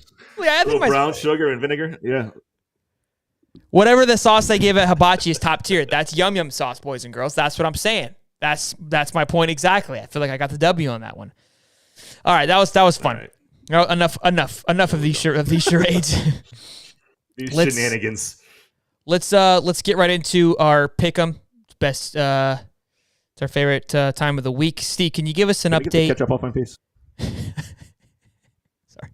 Oh, I deleted your ass. LFGM says Sheldon's list is all sugar. All right, whatever. Whatever.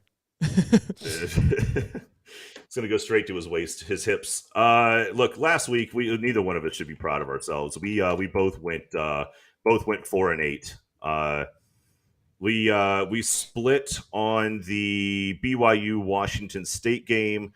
We split the Kentucky Ole Miss game. We split the Michigan Iowa game and the Oklahoma TCU. Everything else we were. So what's our record? I got four wins. 4 wins. Okay. And 8 losses, and I took 4-8. So you are 18-29, and I am 20-27. Yeah, we are an embarrassment, people. So yes. Hey, look, if anybody is interested in getting into MyBookie, you should absolutely join MyBookie for all of our pro picks. Our pro picks. That's where you want to be. Great segue. Litterus, you are late, but better late than never, so glad to see you. But you know football, and you pick winners all the time. We do not, so when I get paid for them at MyBookie. Bet single game spreads, money lines, or parlay multiplied together to increase your payouts. Low contest entry fees and over $500,000 to be won. Make it so you don't have to be a pro gambler to have fun. Getting started is easy. Just visit mybookie.ag and use the promo code HIGHTOP on your first deposit to secure a double deposit bonus. That's promo code HIGHTOP, HIGHTOP, to get your first deposit matched dollar for dollar all the way up to $1,000. MyBookie is a proven sportsbook that makes it simple to bet and win. So, make this your winning season exclusively at MyBookie. You like how I got all just get your free money, guys. Did you like how I got all like seductive there? You really got into it there. You know what I'm saying? Like a romantic novel. Yeah. Mike says I lost $400 in my bookie. Let the locks flow, baby. What? Oh, the blackjack dealers. Not on our picks, you didn't. With big boots. Yeah, the blackjack dealers will get you, bro. They'll wheel and deal you quick, big guy. They will wheel and deal you quick. All right, let's get into it, Steve. Boy. Hit me with the picks. Let's get it rolling. It's been a long show. Boys are hanging on tight here. They're hanging on by a thread. Number 4, Michigan at Indiana. Michigan is favored by 21.5. I don't know anymore with those guys, bro. It's so weird. I don't know, man. You go first. All right, but this is going to be a tougher one on the next one. I'll take this one. I will say Michigan fails to cover the spread. I'm going to take Indiana. I'll take Michigan. All right, you should have gone first on this one. Next one up, number 8, Tennessee. Oh, it's easy. At LSU. number 25, LSU. LSU. That's an easy one. I get 3 points in LSU in Death Valley. No brainer. No brainer. Yep. All right, so you're taking LSU. I'm going to take 10 all day. Okay, this is fun already. All right. Let's go, baby. We have Arkansas at number 23, Mississippi State. Mississippi State is favored by 5.5. I have 9.5. I am going to take. I have 9.5. Do you really? Yeah, that's a big. That's a big. All right, I'll split. I'll split the baby in the middle. I got 5.5. You got 9. You want to do 7.5? Yeah, that's fine. All right. You're up or me? We'll do 7.5. You're up. I am. Yeah, I'll take Arkansas. Yeah, me too. Give me the 7.5 for sure. Yep. All right. Next up, we are moving right along. South Florida. Oh gosh, this actually was a good game a couple of years ago. South Florida at Cincinnati. Cincinnati is favored by 27.5 is what I have. You are up on South Florida at Cincinnati, 27.5. Cincy rolls. Cincy with the spread, baby, huh? Yeah, I'm going to take USF on that one. I think they played a good game against you guys, and all they have to do is keep it close. 27.5 is a pretty big spread. This one could be big, or it could be not. Auburn at number 2, Georgia. Georgia favored by 29.5. 3:30 game on CBS. Give me Auburn. Am I up? I don't care. Give me Auburn. Yeah. It's a lot of points for our SEC. That game just is. It is. I'm going to take Auburn as well. I was going to try to stay on the other side of your picks, but the 29.5 is against an SEC school. All right. I'm up. Texas Tech at Oklahoma State. Oklahoma State favored by 10. I'm going to say OK State can win and cover the 10 points against Texas Tech. Yeah, go Cowboys. Oklahoma State, right? Yeah.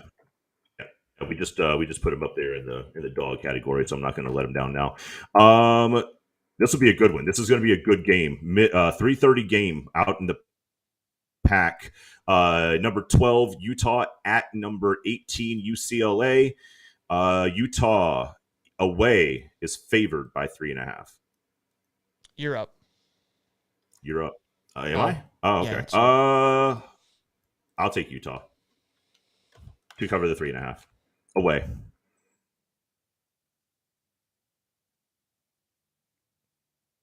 This is tough. Mm-hmm. That's a difficult one. Yeah, especially after UCLA just beat Washington. I got Utah. I cannot pack them up. Yeah, no, it benefits you in the long run. I can see why you would root for that. Ohio State at Michigan State. Ohio State number 3 in the country. 25.5 point favorite. Golly, bro. I know. So many points. These spreads are insanity. I could pick these games straight up all day, but that's just too easy. But my gosh. 25.5. What you think? I'm taking it. Ohio State. In Sparty. Ohio State covers. Yeah, I'm gonna hate myself for this one, but I'll take Michigan State just because it's at Michigan State. Okay. Just to be on the other side of the spectrum here. All right, I'm at bat here. Number 21, Washington at Arizona State. Washington is favored by 13. Golly. I will take. Gosh, Arizona State is just a disaster, but Washington, I don't know. They just lost to UCLA, 13 points at Arizona State, but there's no home field advantage there except for all of the hot chicks. That can get distracting if you're from Washington. I'll take Arizona State.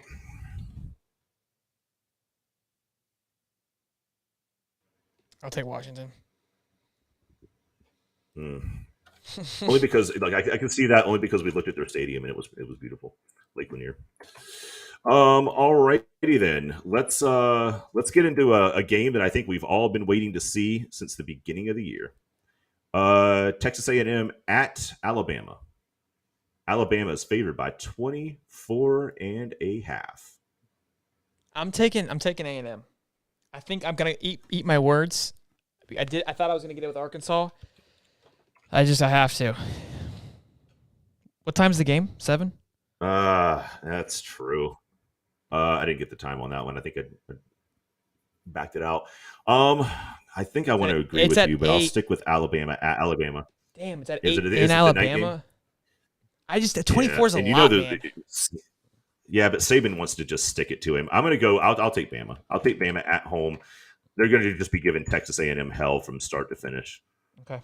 All right, so we got 3 games left. This one will be a neutral game, and then we have my game, your game, and we'll wrap this puppy up. We have a good one here. BYU, number 16, versus Notre Dame.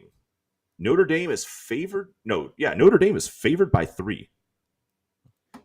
Hold on, bro. You're missing something. Check that, but I'm pretty sure. You're missing. You didn't do TCU in Kansas, Cat. No, I skipped it. But only because I didn't want to do every top 25 game because we have to put our games in there. And yeah, but that game's a good game. Screw the Notre Dame game. Let's do this game. All right, what is it? It's TCU at Kansas. Both 2 undefeated teams, and Kansas is favored by 6.5. All right, so then we'll kill the BYU, and it's TCU at Kansas. Yeah. You got me over picking ASU games and not this game. Like, what are we doing, Steve? Who you got? I'm taking TCU. It's a football school. Is it? Oh yeah. And who's favored? Kansas. Or TCU. TCU is favored by 6.5. All right. I'll take Kansas. I don't know what the hell they have going on out there, but I'm assuming that they're just gonna keep doing Kansas things. And so you got to do USC too. TCU. You got to do USC. All right. Where are they? They're playing Washington State University, and USC's favored by 13. You pick. It's in USC. All right. So USC. So Washington State at USC. You said USC is favored by how much? 14 or 13. All right, we'll do 13.5. Washington State has been playing oddly good football. I'm going to take Washington State. Me too. All right, our games. Let's go. Florida State, NC State. NC State is favored by 3 at NC State. I think NC State wins the game by 10, so I'm going to take NC State. Yep, same. Yep. All right. And you said you were taking Washington State as well? Yep. All right. NC State for us both. And then that brings us to Florida. Mizzou at Florida. Florida is favored by 11. It's a noon game, if I'm not mistaken. Go Gators. Yeah, I think they can cover that. Gosh, I'll take Mizzou just to be on the other side of it, just so we can have a balance here. I think Florida wins that game and covers the 11. It could be either way out of control or a close game, but I think Florida beats them pretty well. So that could be interesting. Boys and girls, ladies and gents, thank you for stopping by today. It was a long show. It was an informative show. It was a great show. We had a great time with you guys today. Thank you for stopping by with us and hanging out with us. I mean, we lost a few of you on the way by, but it was a good show nonetheless. We will see you later this weekend. Probably Saturday at some time. Might try to do a live show. I think Steve's busy. I've got to work. We may not be able to make it happen this week on Saturday early, but late Saturday I will be on. Late night. I will be on during the middle of the game. I might even live stream the game. We'll see how things go. But you guys make sure you like, subscribe, turn the bell on. Come hang out with us. Become a member. Links in the description if you guys want to earn your wings. Go Gators. Thank you guys as always for stopping by. Appreciate the love and support as always. Thanks for your comments. Until next time, I'm Shelton. And I'm Holly. Boogity, boogity, boogity, baby. Things that I can't let go. Watch me turn this life into